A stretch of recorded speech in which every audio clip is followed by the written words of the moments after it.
This Gippsland celery crop, worth more than $150,000, had to be mulched and left to rot because there weren't enough workers to pick it. In Victoria, it's fairly bleak across all manual labour jobs. It's a similar story in the stone fruit orchards of the Goulburn Valley. We could actually have to sacrifice crops and let them fall on the ground. Growers usually rely on backpackers and seasonal workers from the Pacific Islands, but they've been locked out by the pandemic. We're about 30,000 people short just in the horticultural sector.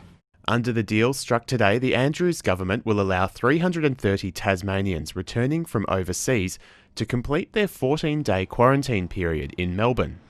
In return, 1,500 workers from the Pacific heading to Victoria will quarantine in Tasmania, which has already set up its own Pacific Island workers scheme. We would expect to see workers on farm towards the end of next month. The fruit and vegetable industry and the government will share the cost, but the extra labour may be too late for many fruit growers. Peak demand is now.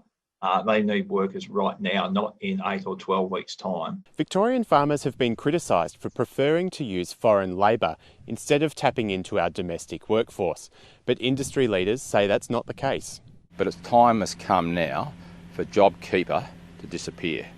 As I said, talking to many people in many different sectors, we just can't get people to work. The Victorian government agrees local workers are the key to solving the picker shortage, but it argues the main problem is the federal government's JobSeeker scheme. Because if any worker now on JobSeeker were to go and take up seasonal work, at the end of that work, they are without income for 6 weeks. Growers just want action. The pool of labour is just shrinking exponentially and there's no real solution at the moment. It's making for a bleak season ahead.